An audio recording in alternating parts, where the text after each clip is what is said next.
अगर वास्तविक मनुष्य को अपने जीवन में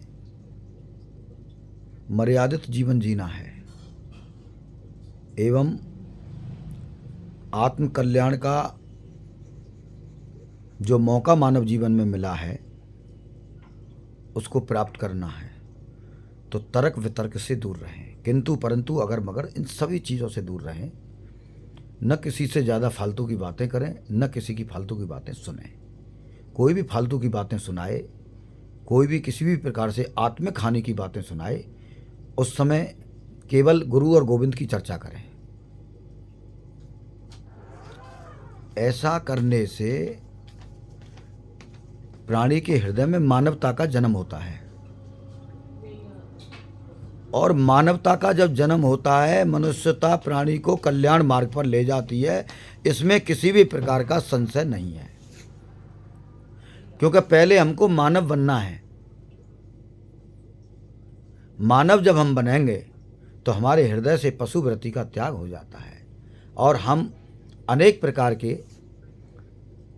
अविद्या माया जनित उपद्रवों से बच जाते हैं। इसके लिए सर्वप्रथम यह मार्गदर्शक है कि ज्ञानी जनों की, आध्यात्म ज्ञानी जनों की, गुरुजनों की, संत जनों की सभी बातों को माने, हृदय में समझें, क्योंकि उन्होंने कुछ खोकर के ही उस परम तत्व के ज्ञान को, उस आध्यात्म ज्ञान को प्राप्त किया है।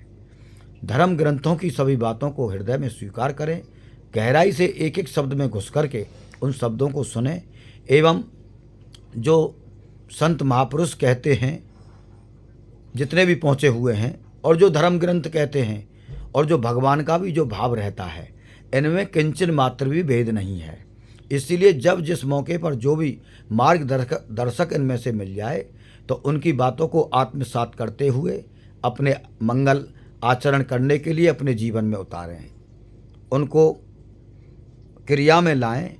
और बस सावधान इसी बात से रहना है कि किसी भी तरीके से हम कुसंग का संग ना करें, क्योंकि कुसंग दोष को कहते हैं संग दोष। संग जो हमारा है ना, वह बिल्कुल कुसंग से दूर हो। साधु संग हो, गुरु संग हो, संत संग हो, ज्ञानी जनों का संग हो, भक्त जनों का संग हो, रसकों का संग हो। एक थोड़ा सा अन्न दोष से बचें।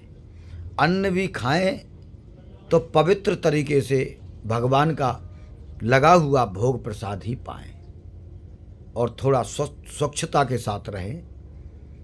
अनेक प्रकार के असीमित विचार जो मन में चल रहे हैं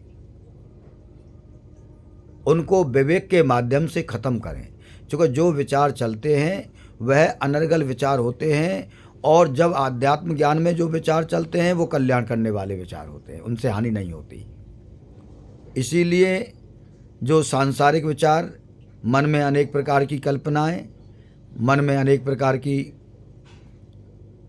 विकास करने के लिए जो अत्यधिक विचार, इन विचारों को थोड़ा सा काबू रखने की ज़रूरत है, नहीं तो अनेक प्रकार की बीमारियां आज की समय में चलते हुए प्रकट हो जाती हैं, जैसे CNS disorder, central nervous system disease, diabetes, blood pressure एवं कार्डियोवैस्कुलर सिस्टम की डिसीज़, हार्ट की डिसीज़, कोरोनरी आर्टरी की डिसीज़, और यहाँ तक है कि सारा बॉडी का जितना भी सिस्टम है सभी गड़बड़ा जाता है। इसीलिए थोड़ा सा अपने आप को मौन रखने का अभ्यास करें। मौन रखने के लिए थोड़ा ध्यान करें, भगवान के नाम का जप करें, और गुरुजनों का दर्शन करें, संत जनों का दर्शन करें।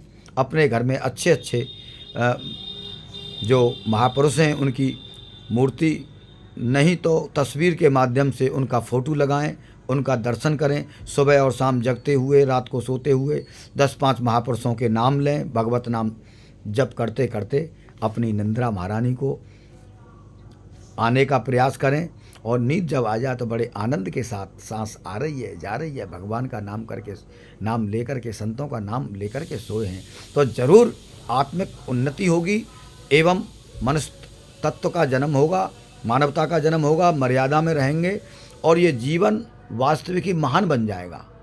और जो जीवन का जो लक्ष्य है और जो भगवान से जो वादा करके आए वो बात सभी पूरी होंगी। भैया ऐसा हमारी समझ में आया है, किसी को कुछ अच्छा लगे तो इसको अपने जीवन में उतार लेना, कुछ अच्छा नहीं लगे उसको नज़रअंदाज कर देना, और भैया कुछ गलती हो गई हो तो क्षमा कर देना, क्योंकि बड़े तो छोटों को क्षमा ही करते हैं। जय श्री कृष्ण।